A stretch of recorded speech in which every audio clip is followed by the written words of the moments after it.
O pastor falou que agora ele está. Vamos orar pelo pastor Milton. Irmãos, não canso de dizer, vamos orar por esse povo que vem aqui falar a palavra de Deus. Abacuque 2:20, ele nos diz assim: o Senhor está no templo, calem-se todos, o Senhor está no templo. O que ele quer dizer? Que a palavra de Deus vai ser explanada, a palavra de Deus vai ser dita. Não queira colocar não queira colocar acentos na palavra de Deus. Não queira colocar nada que aumente e não queira tirar nada que diminua a palavra de Deus. E esse é o canal que a palavra de Deus vem. Além da sua devocional que você faz em casa, esse é o canal que nós temos que prezar por ele, pedir a Deus, abençoe a vida do pastor Milton, faz ele engordar um pouquinho. Não. Mas que... Não. Mas enfim, para Deus abençoá-lo, porque ele é o canal de bênção, ele é por onde a palavra de Deus chega para nós. Então, estenda sua mão agora, que Deus possa nos ouvir. Pai, em nome de Jesus, te agradecemos, Deus, porque o Senhor é fiel, justo e compassivo. Tome em tuas mãos a vida do pastor Milton como o atalaio do Senhor, como um instrumento e ferramenta da tua graça e do teu cuidado. Faça com que ele seja realmente, Deus, esse canal que o Senhor use para falar da palavra e que traga a palavra sucinta, clara, inteligível para nós. Amém. Que o teu nome seja louvado em nome de Jesus. Amém.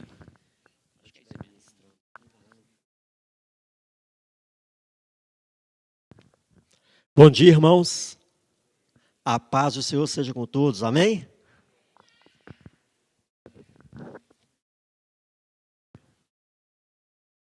Para você que quer receber o estudo dirigido impresso, o presbítero Janac, mais um irmão, vai estar distribuindo. Pode levantar uma de suas mãos.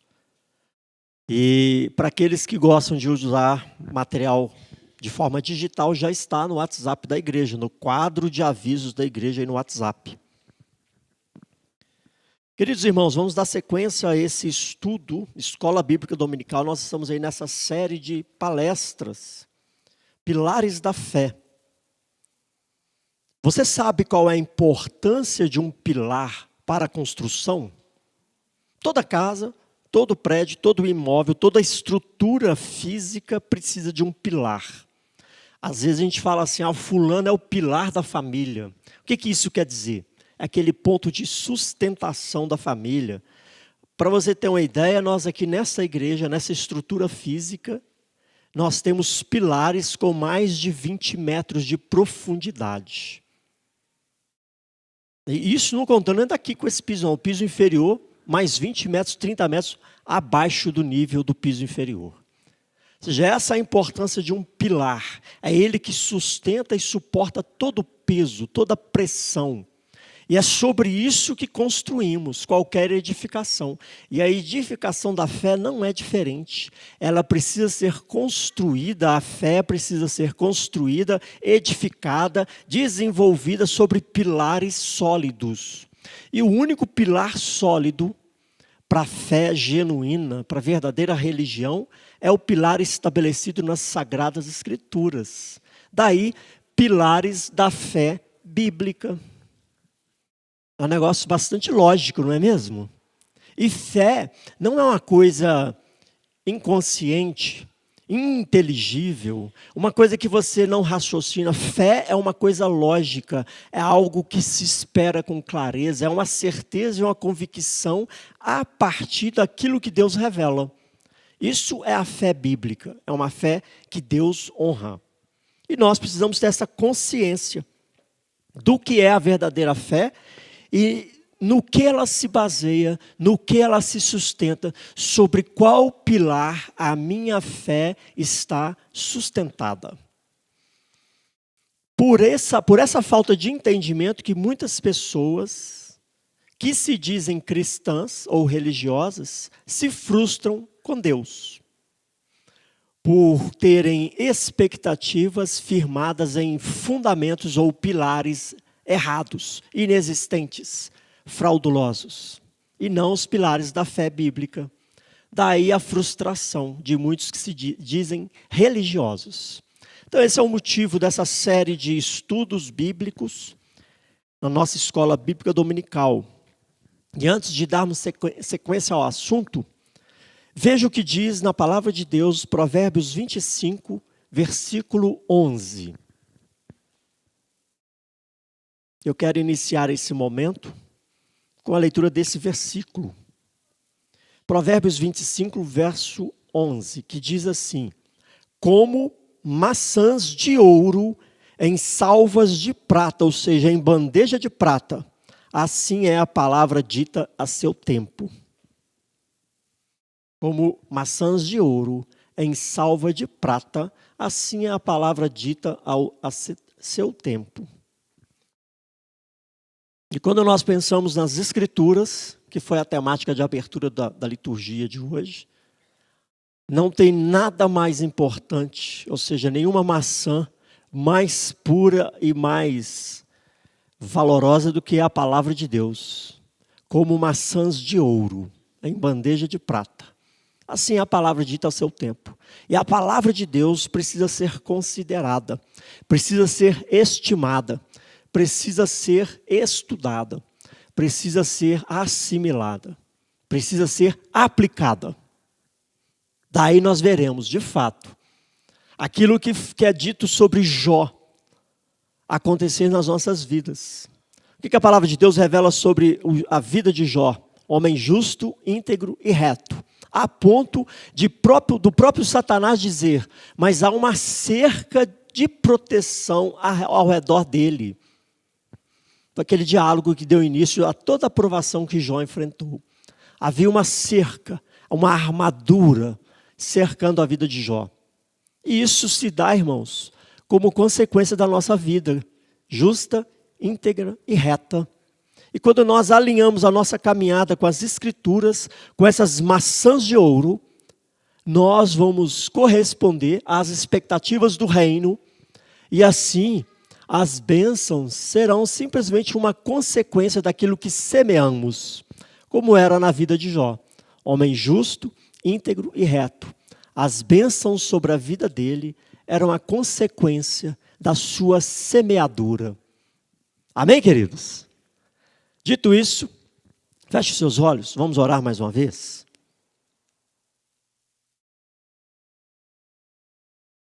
Hoje, o pilar da fé que nós vamos meditar são exatamente as Escrituras, a doutrina das Escrituras.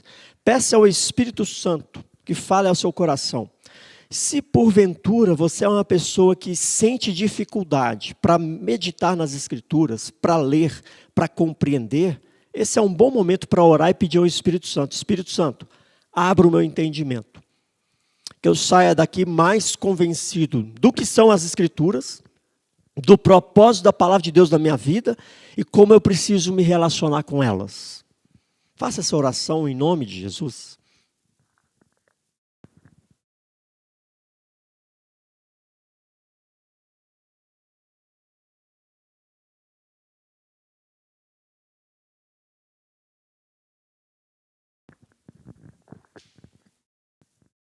Pai, graças te damos pela tua palavra, que é lâmpada para os nossos pés, luz para os nossos caminhos. Te louvamos pela tua palavra, que é como ouro refinado. Ó Pai, a tua palavra que nos guia, que nos orienta, que nos ensina e que nos leva ao temor, que nos leva ao bom senso, que nos leva à sobriedade. Te louvamos por esse momento, te louvamos pelas vidas e famílias aqui representadas e te pedimos o teu Espírito Santo, que é o mestre por excelência, que é o inspirador das Escrituras, que ele ilumine o nosso pensamento, ilumine a nossa mente, para que ninguém saia daqui da mesma forma que entrou, mas que todos aqui saiamos tocados pela tua graça, tocados pela manifestação do Senhor através da tua palavra e fortalecidos na certeza e na convicção do teu chamamento para as nossas vidas. Assim oramos, colocando nossas vidas em tuas mãos santas e benditas, contando com a tua graça e o teu poder sobre cada um de nós, em nome de Jesus. Amém, queridos? Glória a Deus. A doutrina das Escrituras é um pilar da fé cristã. Você compreende isso? Está claro para você que essa doutrina, saber o que são as Escrituras e qual o papel das Escrituras na minha vida, na minha religiosidade, na minha caminhada espiritual, é fundamental, irmãos. E nesta aula de hoje nós vamos procurar trabalhar alguns pontos para que você saia daqui com 3 certezas. Com 3 certezas que são fundamentais para a sua vida com Deus. A primeira delas, as Escrituras são inspiradas por Deus. A segunda, as Escrituras são o poder de Deus para salvar o homem. E a terceira certeza, as Escrituras são suficientes para tudo que diz respeito à nossa relação com Deus Pai e uns com os outros. E a partir dessas 3 certezas, você vai viver norteado pela máxima da teologia, que diz: as Escrituras são a nossa única regra de fé e prática.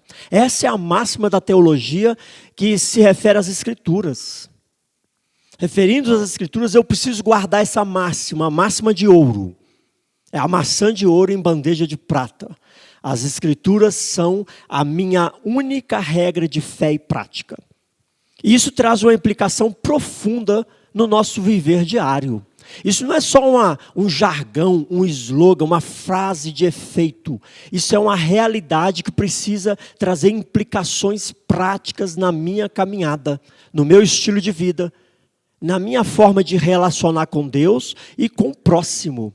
As Escrituras são a minha única regra de fé e prática.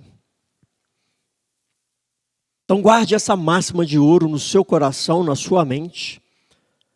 E vamos meditar sobre esse tópico, as Escrituras Sagradas, como um pilar da fé bíblica. Dentro do estudo da teologia, nós temos a teologia sistemática, que estuda a chamada doutrina da revelação. O que é isso? Essa doutrina da revelação estuda a matéria que tem por propósito entender as várias formas que Deus se manifestou. Por isso, doutrina da revelação. E essa matéria da teologia, doutrina da revelação, ou teologia sistemática, ela vai abordar a revelação geral de Deus. O que é a revelação geral? É como Deus se manifestou e se revelou em toda a criação. Mas ela também aborda a revelação especial. O que é a revelação especial? É a manifestação de Deus através das Escrituras. Essa é a revelação especial. Eu posso ver Deus numa cachoeira, no mar, nas estrelas, mas isso não me comunica a respeito do caráter e do ser de Deus. Eu digo, existe um Criador, existe uma inteligência superior, um astrônomo sério, quando olha as estrelas, olha as distâncias dos astros, ele fala, tem alguém segurando, alguém colocando cada coisa em seu devido lugar. Se a Terra aproximar 1 milímetro do Sol, torra todo mundo. Se ela afastar 1 milímetro, congela todo mundo. Está no seu devido lugar, no lugar exato. Então é impossível olhar para essas maravilhas da criação e não dizer, existe uma mente criativa. Existe um ser que criou e sustenta tudo isso. Isso é a revelação geral. O ser humano com o mínimo de inteligência, ele percebe e fala, tem alguém por trás disso. Não foi um acidente cósmico. Já a revelação especial, que também é estudada pela teologia sistemática, no que é chamado de bibliologia, estuda a revelação de Deus através das Escrituras. Deus se revelando de forma clara, contundente. De forma clara ao ser humano, de forma inteligível. Isto é a bibliologia desse ramo da teologia sistemática. E essa doutrina, irmãos, a doutrina das Escrituras, que é estudada nessa matéria teológica, é fundamental para a sua caminhada pessoal com Deus. Se você quer, de fato, se relacionar com o seu Pai, o seu Criador eterno, você precisa compreender a doutrina das Escrituras e se relacionar adequadamente com a revelação de Deus. Ela é fundamental para a fé cristã. E há muito mais a dizer a respeito das Escrituras, meus queridos irmãos, que simplesmente dizer assim, a Bíblia diz isso. eu acredito nisso porque está escrito nas Escrituras. Ou dizer, isso estabelece aquilo. Há muito mais coisas a compreendermos em relação às Escrituras que simplesmente fazer essas afirmações vazias, genéricas. Por que você crê assim? Eu creio porque creio. Qual é a razão da sua fé? Em que se alicerça a sua fé? Nós precisamos nos aprofundar nessa doutrina das Escrituras, compreendendo a sua origem, a sua motivação, o seu propósito e nutrir expectativas a partir das Escrituras, a partir daquilo que Deus revela, e não a partir daquilo que nós criamos no nosso imaginário, com os nossos preconceitos, com os nossos desejos enganosos. Por isso, é fundamental essa doutrina, da doutrina das Escrituras para a nossa caminhada. Se nós não entendermos, não compreendermos a Bíblia, como ela veio a existir, por que ela veio a existir, e valorizarmos isso, nós nunca poderemos nos relacionar adequadamente com Deus Pai, o autor e consumador da nossa fé. Uma correta relação com as Escrituras é vital para a sua fé, para a sua vida com Deus. Não existe verdadeira religião sem uma verdadeira compreensão do que são as Escrituras. Sem uma correta relação ou relacionamento com as Escrituras. Não existe. Vai virar religiosidade vazia. Vai virar coisa de gente. E coisa de gente não leva ninguém para o céu, amém, irmãos? Somente as coisas de Deus. Bíblia é um termo que foi cunhado e foi traduzido ou transliterado a partir do termo grego, biblion, que significa, está aí no seu estudo, o que significa? É para você preencher com sua caneta. Você trouxe caneta e lápis para a escola dominical? Tem aí, não está em tudo aí não, é para você escrever. Biblion, que foi traduzido por Bíblia, significa o quê, irmãos? É para participar, não é sermão não, é escola bíblica. A palavrinha Biblion significa? Não é possível. A gente está na igreja presbiteriana, hein? Deixa eu lembrar aqui. O que significa? Muito bem, pode gritar mais alto. Livros.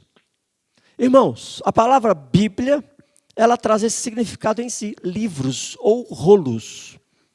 Na época de sua escritura, não tinha esse livro que você tem nas mãos hoje. Os autógrafos foram feitos em pergaminhos, em peles ou até pedras. Os autógrafos originais, onde foi escrita a revelação de Deus. Livros ou rolos.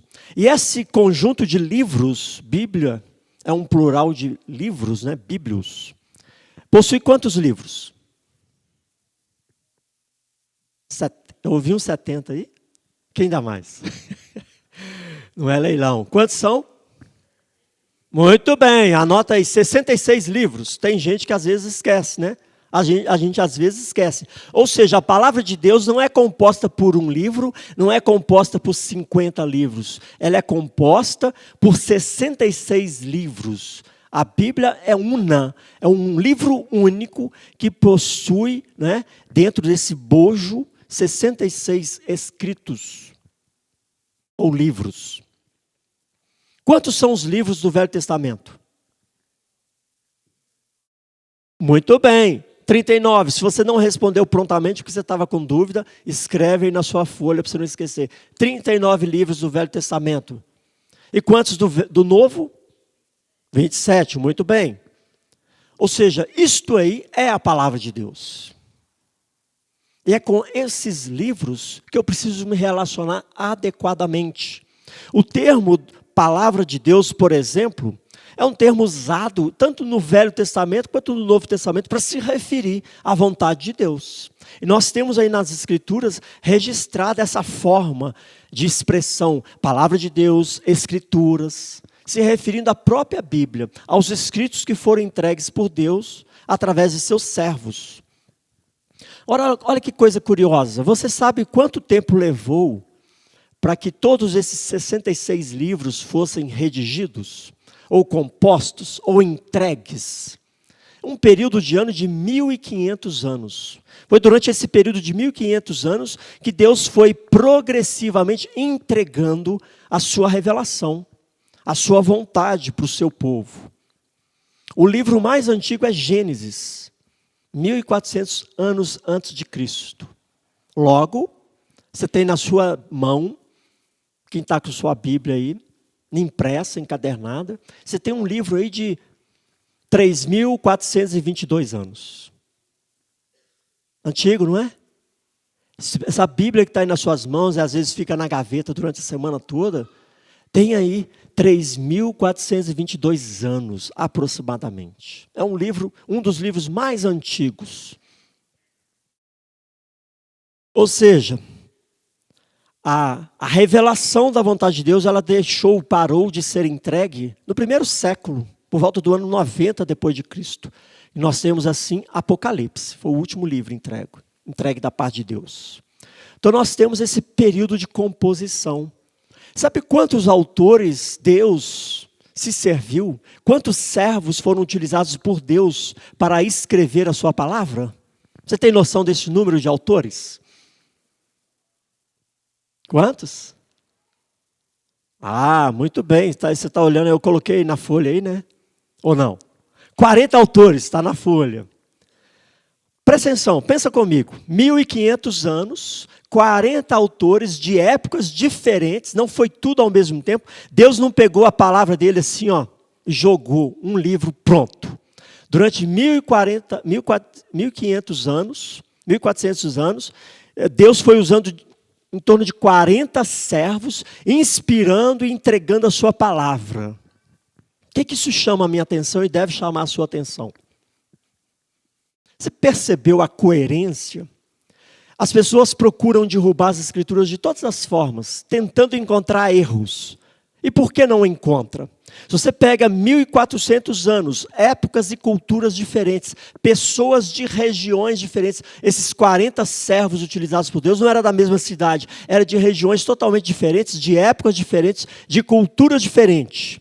Se fosse um escrito humano, você encontraria muitos erros, muitos desencontros de informação. No entanto, apesar de tudo isso, nós não encontramos desencontro de informações. Dentro de uma mesma família, com poucas pessoas, você fala uma coisa e a outra pessoa publica outra coisa, não é assim? É o famoso telefone sem fio. Aqui nós não vemos isso, apesar do período longo e do número de pessoas que escreveram a palavra de Deus. Você não consegue encontrar contradições, desencontros de informações ou informações incoerentes em relação uma à outra. Por quê? Os escritores foram em torno de 40, mas o autor foi só um, o próprio Espírito Santo de Deus. Percebe? Isso só fortalece o entendimento da inspiração das Escrituras. Não há incoerência porque o autor é um só, embora os escritores foram muitos durante um período de tempo longo. Isso precisa reforçar a nossa disposição em compreender as Escrituras, porque o autor é o próprio Deus. E a palavra de Deus foi entregue nesse período de revelação de 1.400 anos, em épocas diferentes, tratando questões diferentes, e são atualíssimas para os dias de hoje. Porque é uma palavra viva, é uma palavra de Deus comunicada ao ser humano há 3.400 anos atrás, e continuará sendo comunicada através das Escrituras a qualquer ser humano para mais quantos anos forem necessários. Irmãos, toda a revelação das Escrituras aponta para uma única pessoa. Quem é a pessoa? Jesus Cristo. De Gênesis a Apocalipse, todas as Escrituras estão apontando e convergindo na pessoa de Jesus Cristo, Deus Filho que se fez carne. Agora, essa revelação progressiva, quando é que ela iniciou? Quando iniciou a declaração da palavra de Deus aos seres humanos? Você saberia dizer? Você lembra? Quando é que Deus declarou e estabeleceu o plano da redenção dele? Lá em Gênesis 3,15, quando ele diz para Adão e Eva que nasceria o descendente de mulher que esmagaria a cabeça da serpente, se referindo a Jesus Cristo. Daí inicia a entrega das Escrituras. Daí começa esse processo progressivo de Deus falando e estabelecendo o seu plano, e divulgando as suas intenções, compartilhando com o ser humano a sua vontade. Desde Gênesis 3,15. Olha que coisa linda. E nós temos aí esta palavra de Deus. Hoje em dia as Escrituras são muito combatidas. As pessoas tentam de toda forma denegrir a Bíblia como palavra de Deus. Aí eu te pergunto, é necessário de fato termos uma Bíblia? Sim ou não? Ninguém tem coragem de falar não, né? Entre nós eu espero que não. Mas por que foi necessário? Agora essa é a pergunta que você precisa responder para qualquer pessoa que te questione. Por que a importância das Escrituras?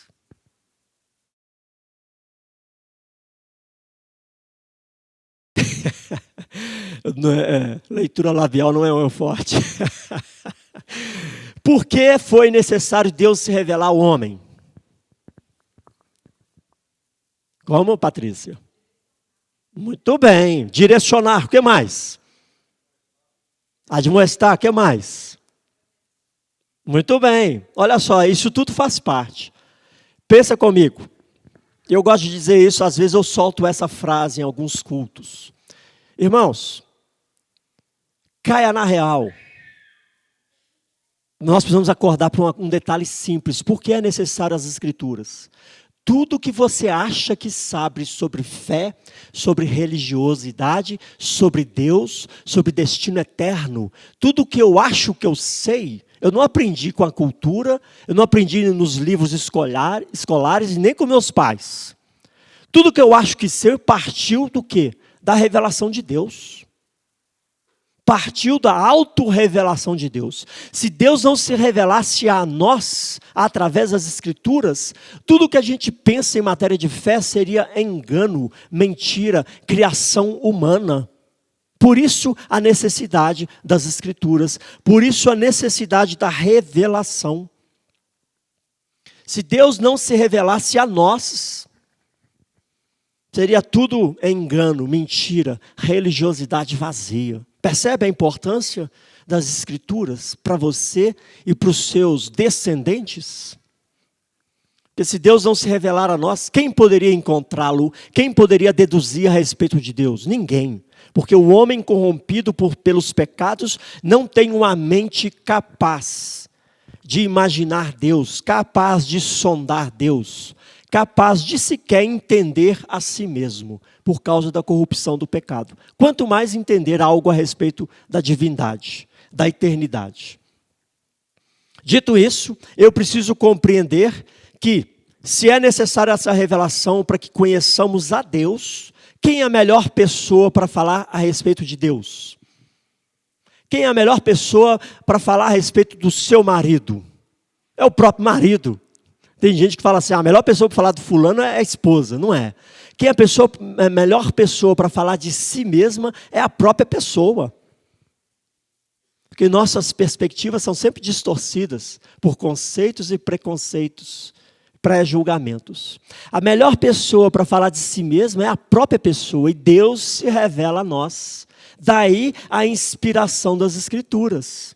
A Bíblia é inspirada por Deus. É Deus se comunicando, é Deus se revelando.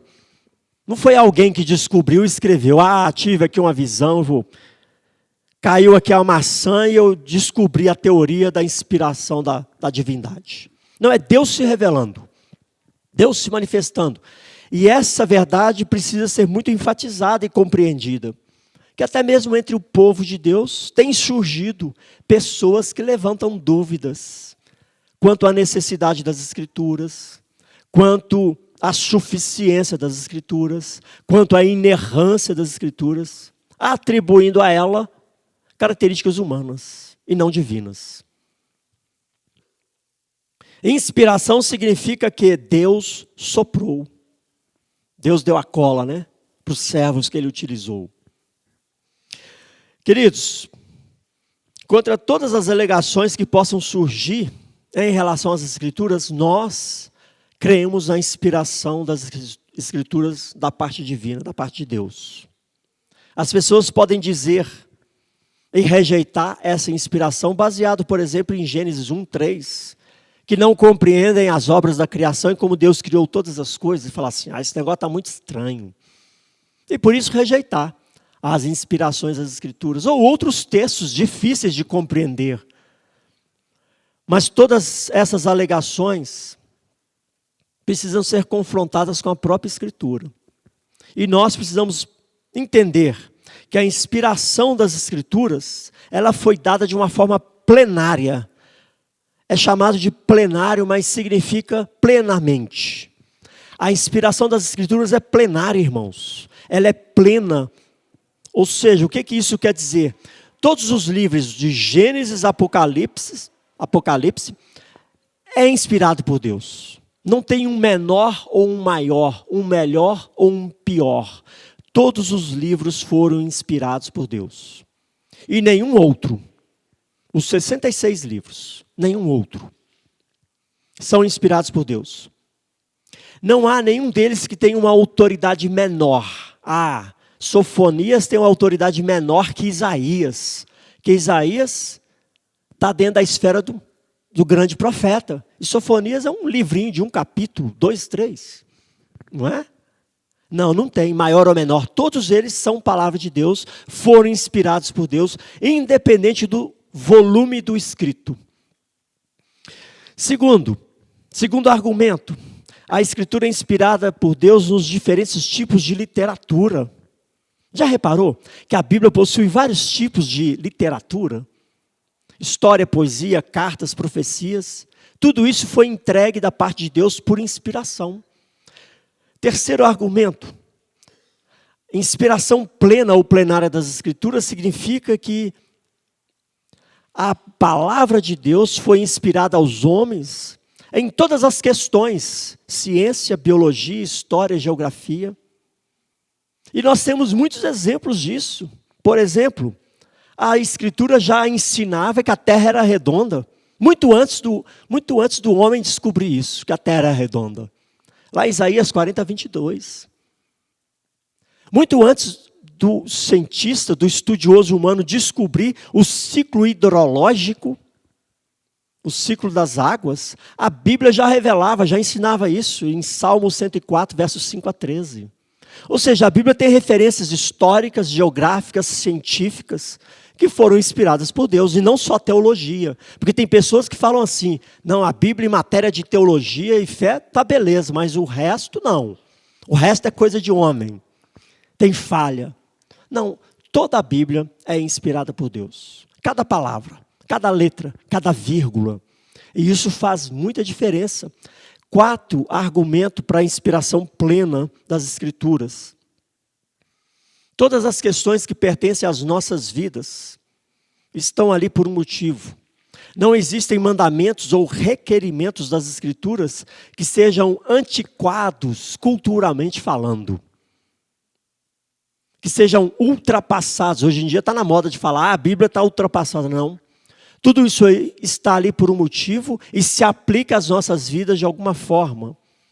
Tudo que a Escritura diz procede do Deus eterno.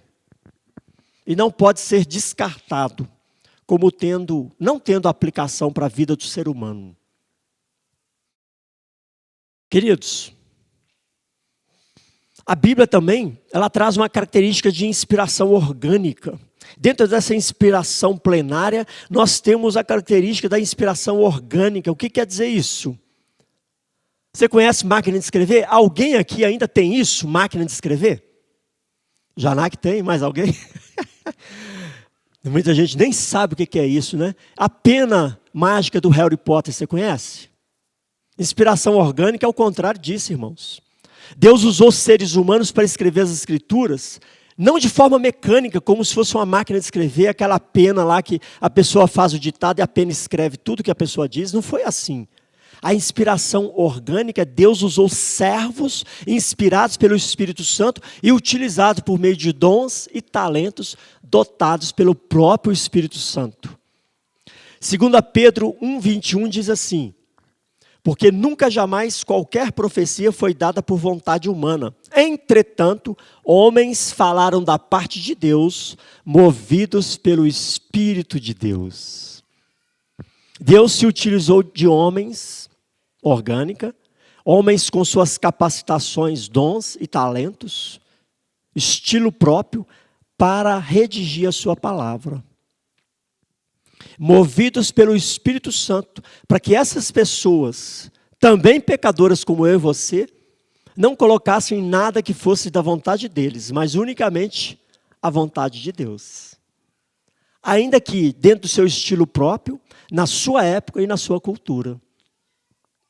Isso é muito lindo. Isso só reforça o entendimento de que Deus está por trás da Bíblia. Assim, Deus não permitiu que a vontade de homens alterasse a sua inspiração. E por isso, irmãos, nós podemos crer na inerrância da palavra de Deus. Sendo Deus o criador e sustentador de todas as coisas, sendo Ele quem inspira as Escrituras, logo, eu posso crer e confiar que a sua palavra não falha. Isso é a doutrina da inerrância das Escrituras, ou seja, não há erros na palavra de Deus. Isso que significa essa palavra, inerrante. Não comete erros, não comete falhas. Seria um absurdo achar que Deus cometesse falhas. Se fosse assim, Ele não seria Deus. Seria um ser humano como eu e você. Acerta algumas e erra outras. A palavra de Deus ela é perfeita, ela é a verdade. O próprio Jesus diz em João 17, tua palavra é a verdade. A Escritura não pode ser anulada. O Senhor Jesus diz isso em João 10:35. Por que as Escrituras não podem ser anuladas? Porque só se anula alguma coisa encontrando falhas e erros. Sendo a palavra de Deus inerrante, ela não pode jamais ser anulada. Ela pode ser descartada, deixada de lado, abandonada. Anulada jamais. Porque não há falhas. E até aqui eu preciso perceber uma coisa. Até esse momento, nós precisamos perceber uma verdade. Se a Bíblia é inspirada por Deus, ela é inerrante, porque o Deus Todo-Poderoso, Criador dos céus e da terra, que usou de servos para entregar a nós. Eu preciso entender o seguinte, irmãos. Presta atenção nessa outra verdade que é fundamental, porque tem muito crente aí fazendo pirraça com o Pai. Se eu entendo tudo isso que já foi dito até agora, eu preciso entender um outro ponto. A Bíblia tem a autoridade de Deus. Entendeu? Se ela é inspirada, se ela é inerrante, ela tem toda a autoridade do Deus Criador sobre nossas vidas. Isso faz toda a diferença. Porque eu não posso, como filho pirracento, o pai fala, filho, faz assim. Você olha para o pai. O que acontece, pais e mães, quando um filho faz isso? A gente não põe no cantinho do pensamento? Alguns mais vão lá e pega o galho da goiabeira lá no quintal, tira o que gosta. Não é assim? Você está orientando, filho. Ou seja, é autoridade. A autoridade é para ser ouvida e obedecida. Não é para ser discutido. Não é para ficar fazendo pirraça. Quando tem pirraça, tem consequência. E eu preciso entender isso. A Bíblia tem a autoridade de Deus. Isso é muito lógico, irmãos. Tem esse silogismo por trás dessa afirmação. Se Deus tem toda a autoridade, se as Escrituras são sopradas por Deus, sendo assim, não há falhas. E se não há falhas, ela precisa ser obedecida, ouvida como uma palavra autoritativa. Não é uma sugestão, não é um conselho, é uma ordem. Palavra autoritativa. A palavra de Deus, a Bíblia, ela possui autoridade divina. Isso é ensinado na própria Escritura. Isaías 1:2, Miqueias 1:2, os profetas do Antigo Testamento, eles se dirigiam ao povo assim: ouvi, ó céus, e dá ouvidos, ó terra, porque o Senhor é quem tem falado. Ou eles iniciavam a sentença deles dizendo: o Senhor diz. O próprio Senhor Jesus, assim diz o Senhor, está escrito.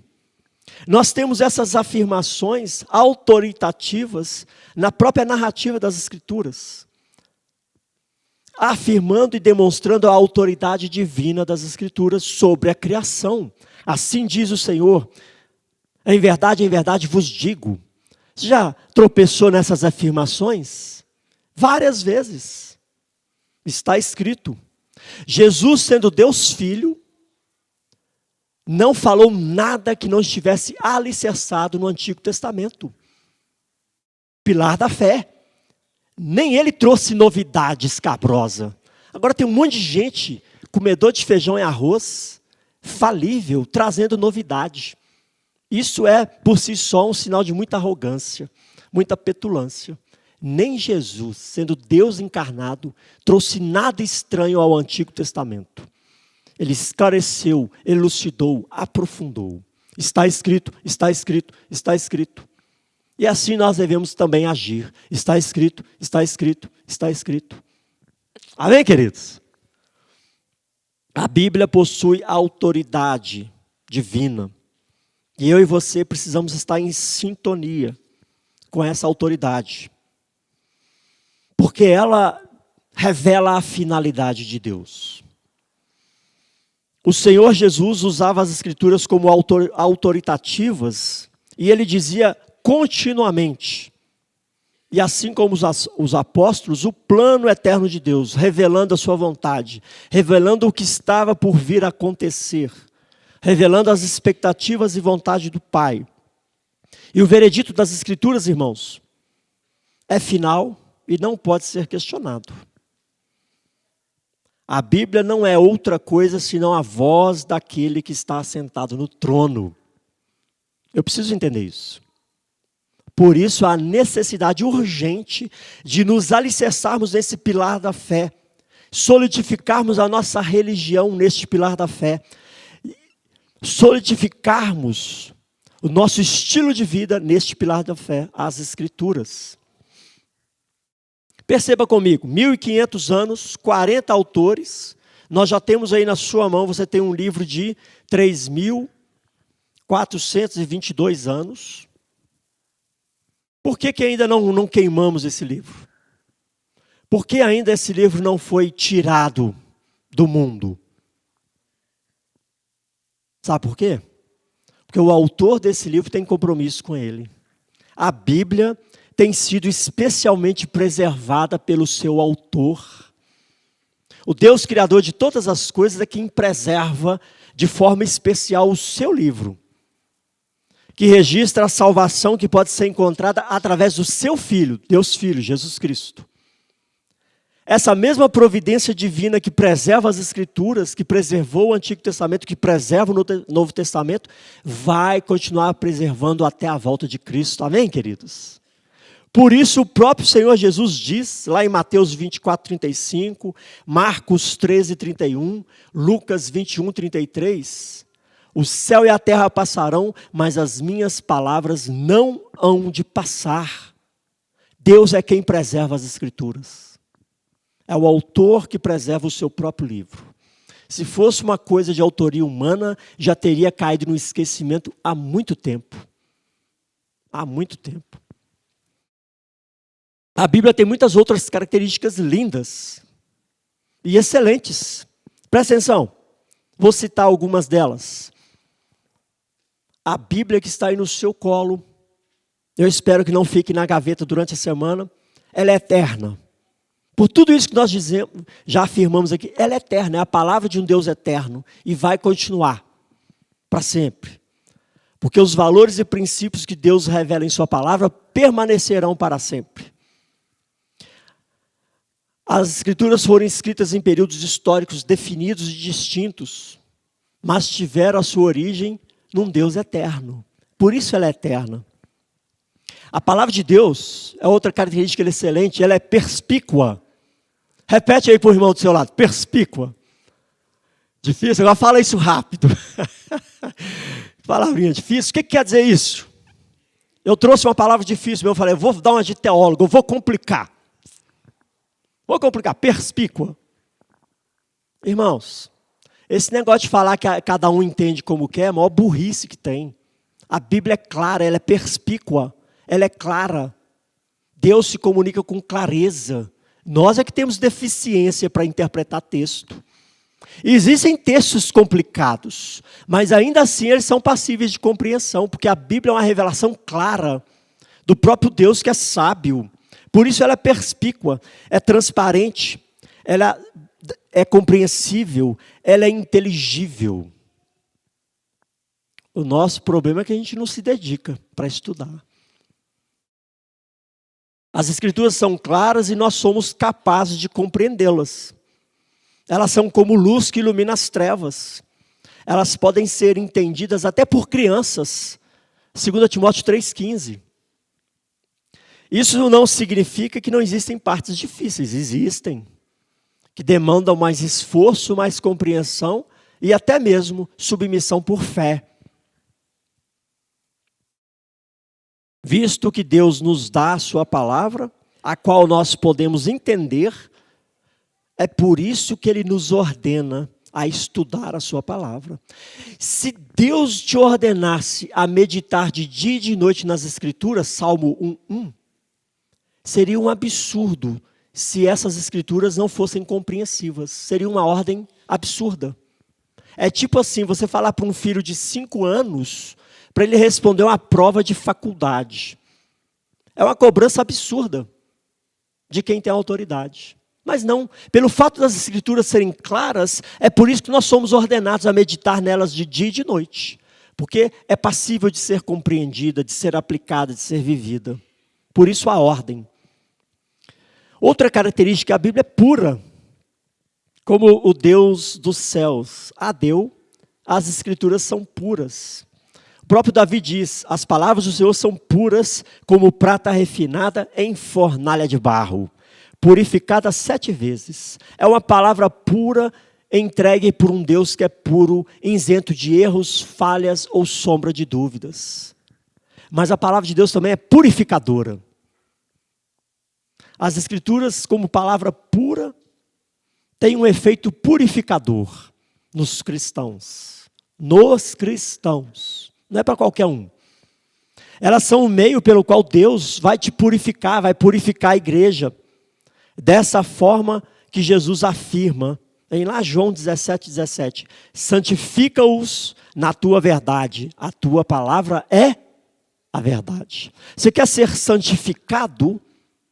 A palavra de Deus vai te purificando, dia após dia, à medida que medito e obedeço. A palavra de Deus é una. O que é isso? Você não tem 2 Bíblias, Novo e Velho Testamento. Você não tem 66 Bíblias, você tem uma escritura composta por várias escrituras divinamente inspiradas. É una. De Gênesis a Apocalipse, há harmonia, há sintonia e há um raciocínio único. Por isso que se diz que ela é una, única. E queridos, assim como aqueles 2 discípulos no caminho de Emaús, lembra deles? Pela iluminação do Espírito Santo, nós podemos ver o Cristo único, o único e suficiente Salvador, nessa palavra que é una, revelada nessa palavra que é una. É o Espírito Santo que vai iluminando e nos dando compreensão cada vez mais profunda. A Bíblia também é, outra característica excelente, é auto-autenticadora. O que quer dizer isso? Eu e você, nós sabemos que a Bíblia é a palavra de Deus por 2 condições. Primeiro, e a mais simples e que as pessoas contestam, a própria Bíblia autentica-se a si mesma. A Bíblia dá testemunho de si mesma. A Bíblia se revela como palavra de Deus e se autentica como palavra de Deus. A concordância e a harmonia dos diferentes livros, doutrinas, e o seu fim geral, que é dar glória a Deus, manifesta e se manifesta como palavra divinamente inspirada. Esse é o primeiro ponto. Ela é auto-autenticadora. Ela se confirma nesse mesmo propósito e não muda o propósito. Segundo, a certeza do cristão que as escrituras procedem de Deus vem do testemunho interior. Você ouve um testemunho exterior, que é esse momento aqui, mas é o Espírito de Deus que confirma no seu coração interiormente. O Espírito Santo vem testemunhando, o autor das Escrituras vem testemunhando e iluminando em nossos corações que a palavra é a palavra de Deus. 1 Coríntios 2, versos 4 a 5. Ela é auto-autenticadora, pelo que ela revela e pelo que o próprio Deus, através do Espírito Santo, autentica em nossos corações. Por isso eu disse que para os cristãos, quem de fato tem a mente de Cristo, é tocado e é nascido de novo, o Espírito Santo vai iluminando. Quanto mais eu medito, mais eu aprendo e me aprofundo. Essa segurança é desfrutada, irmãos, no caminho da obediência aos mandamentos do Pai. Assim como Jesus disse, lá em João 7,17, se alguém quiser fazer a vontade dele, do Pai, conhecerá a respeito da doutrina. Ou seja, você quer fazer a vontade do Pai? Conheça a respeito da doutrina. Se ela é de Deus ou se falo por mim mesmo. Jesus desafiou aqueles que estavam questionando a autoridade dele. Você quer saber se procede de mim um homem comum ou se é de Deus? Estude as doutrinas. Você vai perceber tudo isso. E por tudo isso fica claro que as Escrituras são suficientes para nos conduzir em todas as questões relacionadas à fé. A fé verdadeira, que tem muita fé por aí. Mas a fé verdadeira, a fé que conduz ao único Deus, a fé que conduz à salvação, ela só pode ser compreendida através das Escrituras, através de Jesus Cristo. Por isso a urgência da obra missionária.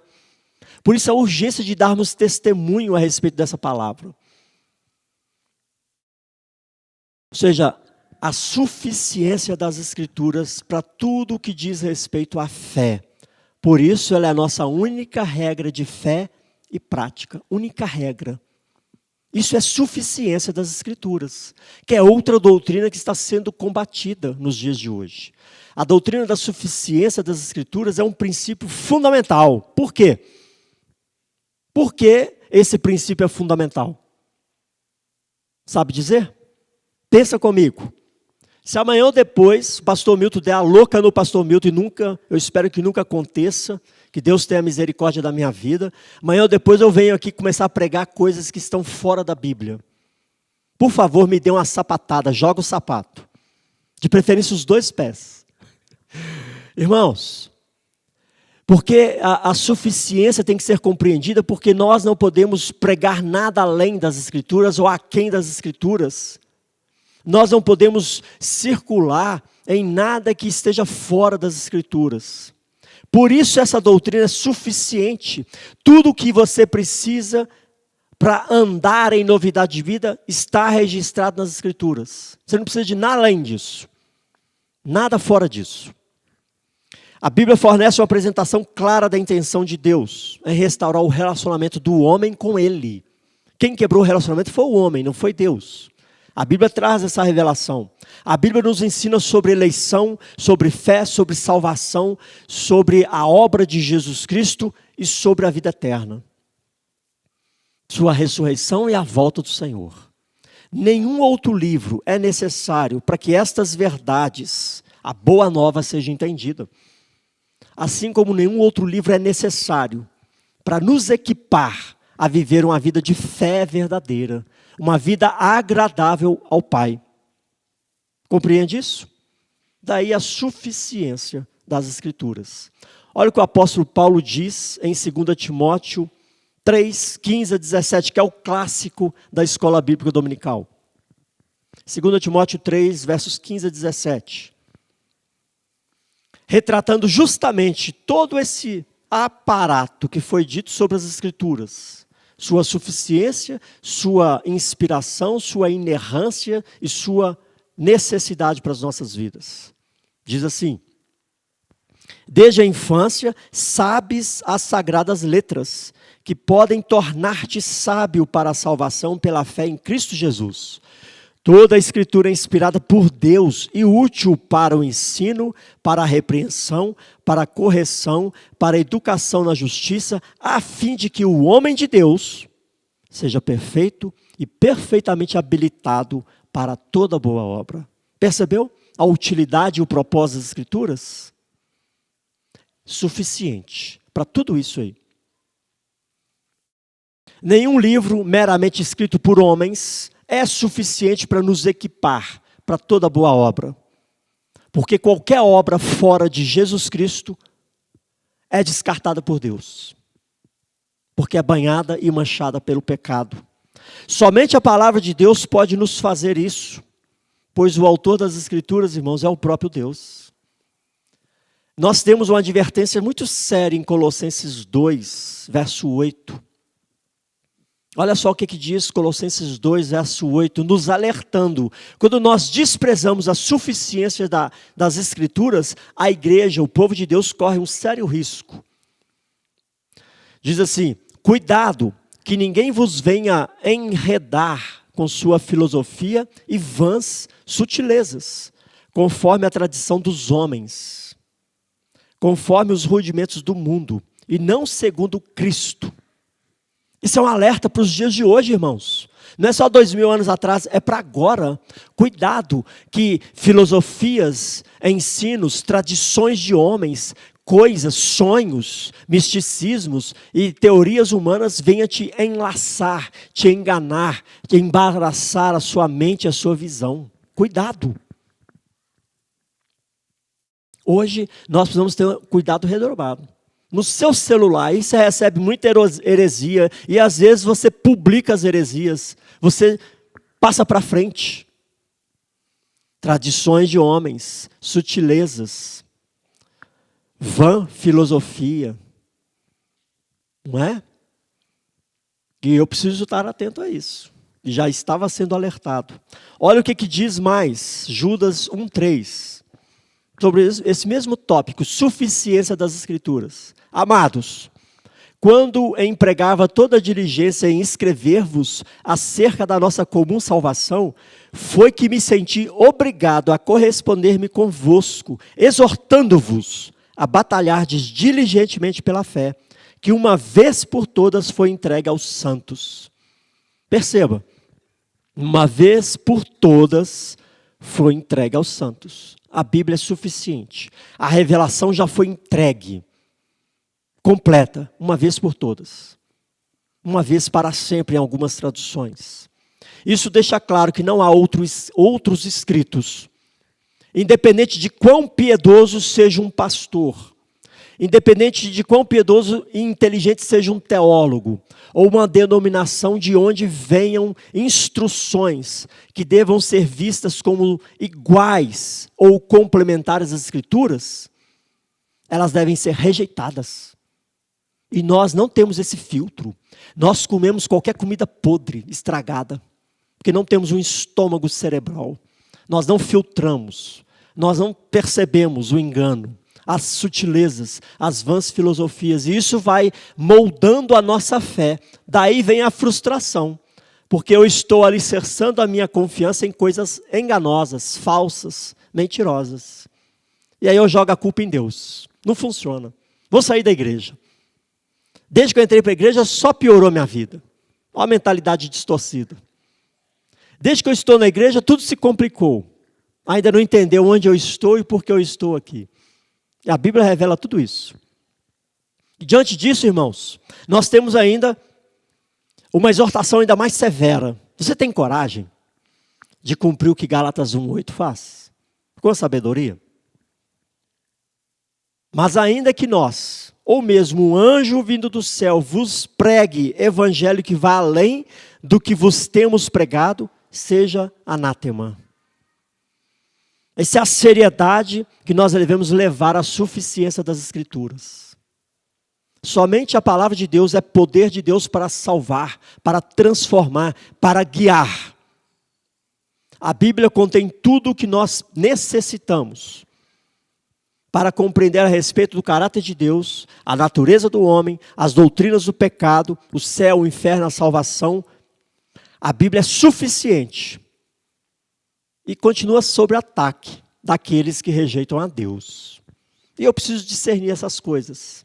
Técnicas administrativas, seculares, métodos de atrair multidões, entretenimento gospel, revelações extrabíblicas, misticismo, aconselhamento psicológico. Tudo isso declara, irmãos, que a Bíblia e seus preceitos não são adequados para a vida cristã. Quando lançamos mão dessas coisas, nós estamos declarando que a Bíblia não é suficiente. E às vezes nós estamos vivendo dessa forma e não percebemos.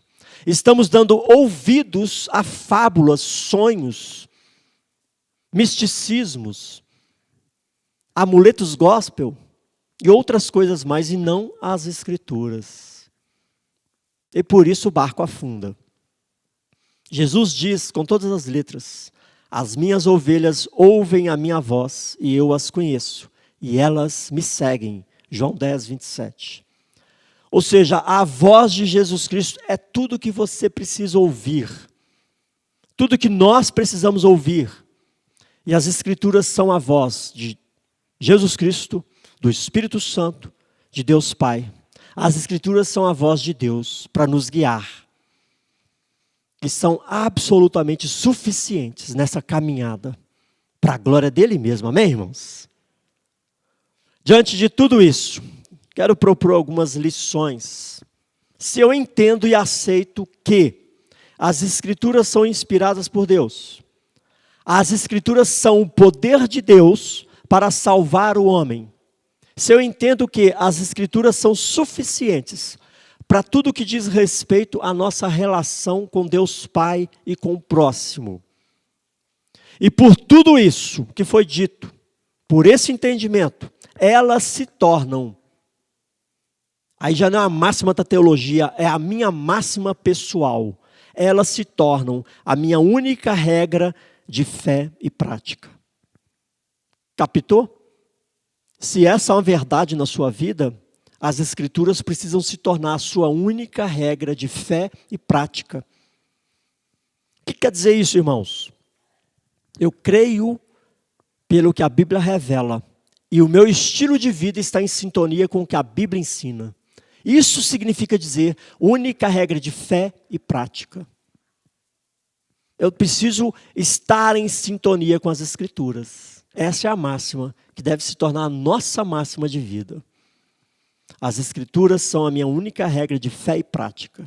Eu creio nisso pelo que a Bíblia revela nesse sentido. Eu faço assim, eu me comporto assim, pelo que a Bíblia revela nesse sentido. Todo o estilo de vida, em todas as áreas do meu ser.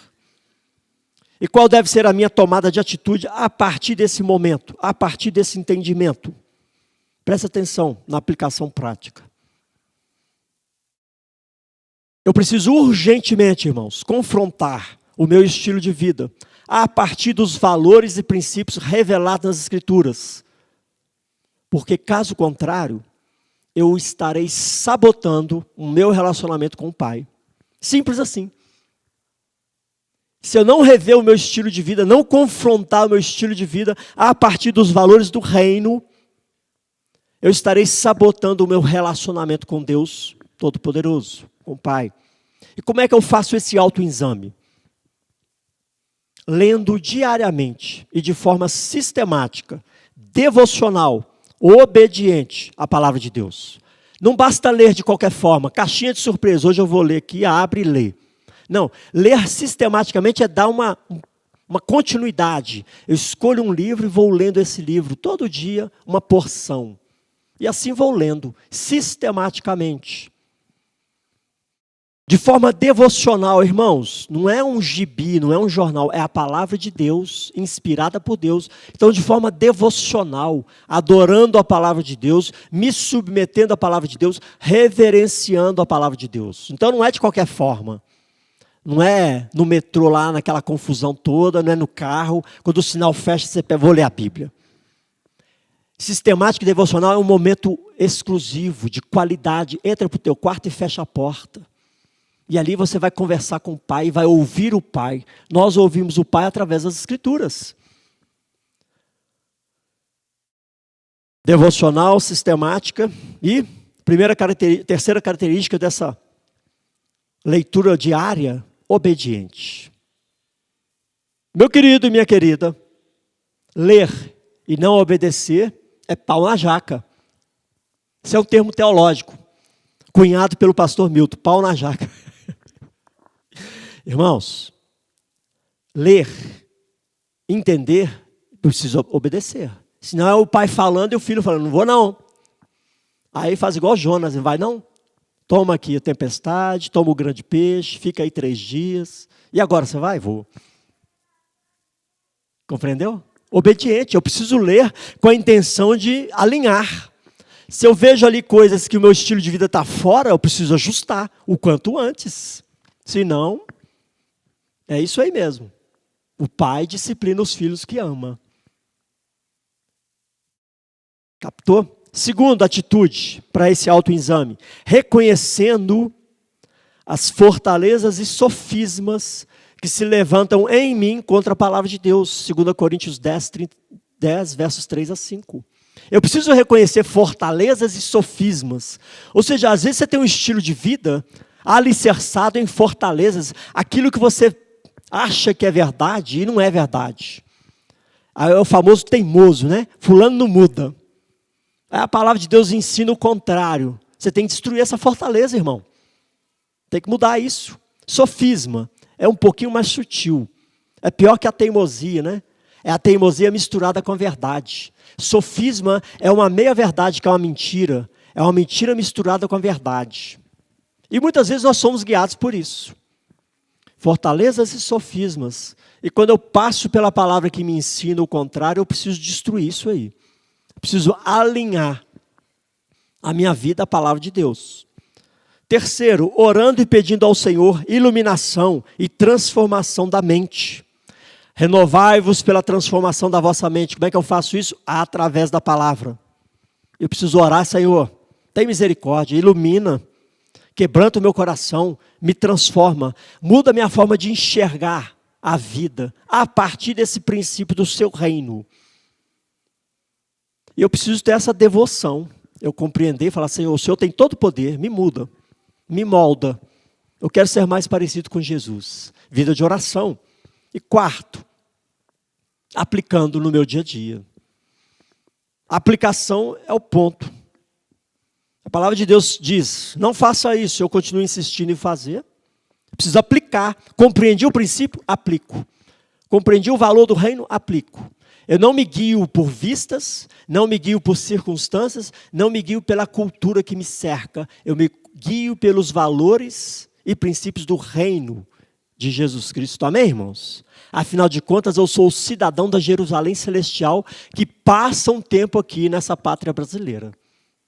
Essa tem que ser a nossa perspectiva, nossa percepção, nossa tomada de atitude.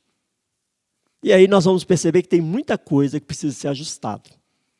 Eu preciso aplicar no meu dia a dia, em todas as áreas, como eu me comunico, como eu reajo, como eu respondo, como eu me visto, meu tipo de lazer, como eu trato o meu corpo, como eu trato as pessoas, como eu trato o familiar, como eu me importo em relação às autoridades, como eu me porto na igreja e quem eu sou no corpo de Cristo. Tudo isso precisa ser colocado nessa berlinda. E o filtro é a palavra de Deus. Amém, queridos? As Escrituras são o pilar da fé, que precisamos construir sobre este pilar. Precisamos edificar, desenvolver, amadurecer a nossa fé, nosso caráter cristão a partir das Escrituras. Nada mais, nada menos. Então vigia.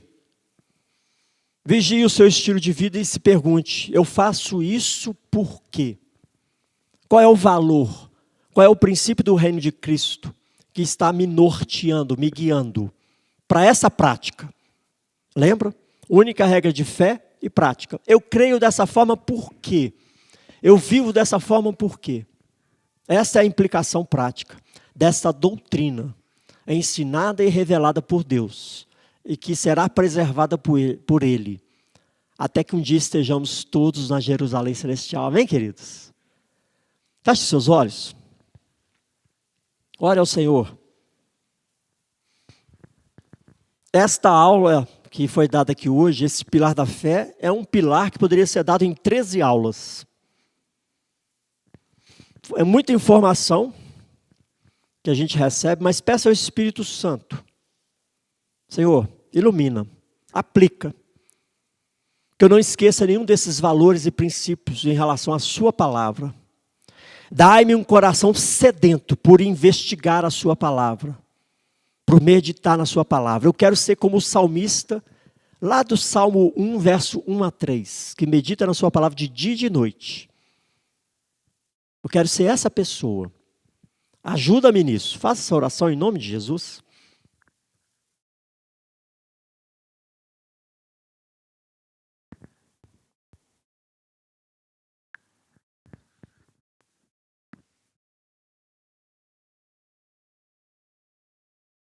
Pai, graças te damos pela tua palavra, que é linda, é maravilhosa, é lâmpada para os nossos pés. Ajuda-nos, ó Pai, a vencermos a preguiça, a vencermos a correria do dia a dia, o ativismo.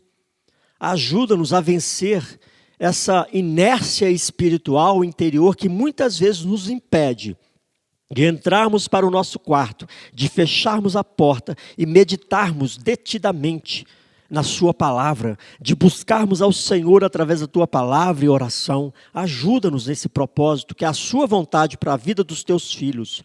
Ajuda-nos, ó Pai, a caminharmos dia após dia, aplicando os valores do teu reino em nós, para que a tua glória seja manifestada em nós e através de nós. Ajuda o teu filho, a tua filha, cada lar aqui representado, para que possamos viver em novidade de vida, para que não sejamos enredados, enlaçados, enganados pela cultura que nos cerca, pelos modismos que nos cercam, pela influência de homens e mulheres que estão nas trevas. Ajuda-nos a filtrar, a discernir o nosso estilo de vida segundo os teus preceitos, segundo os valores do teu reino, para que sejamos sal e luz nessa terra. Ajuda-nos, ó Pai, neste propósito santo, que é o propósito do Senhor para a vida de cada um de nós. Que teu Espírito Santo esteja quebrantando os nossos corações, nos dando um coração sedento pela tua palavra. Assim oramos nessa manhã bendita e clamamos a ti. Guia-nos em nossos lares, debaixo da tua graça e do teu poder. Abençoe as famílias aqui representadas. Dai-nos um dia abençoado na tua presença e que logo mais possamos estar aqui cultuando, louvando e glorificando o teu santo nome, em nome de Jesus. Amém, queridos? Um único aviso antes de você se levantar. Esse aviso, são dois avisos importantes. 18 horas, o que nós temos aqui hoje? Nem preciso dizer que eu espero você aqui, né? Irmãos, eu participo há 25 anos de todas as reuniões de oração às 18 horas. Não é pesado. Você não precisa vir em todas, não. Vem em uma. Escolhe um domingo do mês. Esse domingo eu vou estar lá. E leve isso a sério. Aí você vai ver que você vai querer todos os domingos. Que faz falta, orar coletivamente. Eu sei que você ora individualmente, mas orar coletivamente, a Bíblia revela que quando a igreja se reunia para orar, Deus agia e agia muito em favor da igreja. Você sabia, por exemplo, que as pessoas se implicam com a igreja, com a palavra de Deus? E quando a igreja ora, Deus muda esse cenário, mas a igreja precisa se reunir coletivamente para orar. Então contamos com você domingo, 18 horas. Todos os domingos tem a reunião de oração. Venha participar. Escolha alguns domingos e fala, esse domingo, todos os domingos desse mês eu estarei lá. O outro aviso que você precisa saber e precisa divulgar é, nós vamos iniciar o curso Primeiros Passos do Discípulo da classe Discipulado 1. Esse curso tem por propósito receber novos membros. Nós já temos alguns irmãos inscritos. Se você é o seu caso, que você queira conhecer mais da doutrina básica da fé cristã, conhecer mais a respeito dessa igreja, para quem sabe se tornar membro, deve me procurar, dar o seu nome, o seu telefone, e nós vamos iniciar essa classe em agosto. Primeira ou segunda semana de agosto vai iniciar. Eu já vou estar divulgando a data exata para as pessoas que se inscreveram. E assim que eu fechar essa data, em virtude da reforma, nós vamos começar a divulgar a data. Mas primeira ou segunda semana de agosto vai iniciar essa classe. Então, divulgue isso. Se você conhece pessoas que já estão visitando a igreja e que queiram conhecer um pouco mais, direciona, estimula para estar nesse curso. Amém, queridos? Normalmente ele acontece aos domingos, 17h30, pouco antes do culto, para a pessoa vir e já ficar para o culto. Então é isso aí. Divulgue essa informação e que Deus abençoe grandemente a sua vida. Dê aí alguns abraços e deseje um bom almoço ao irmão e à irmã. Em nome de Jesus.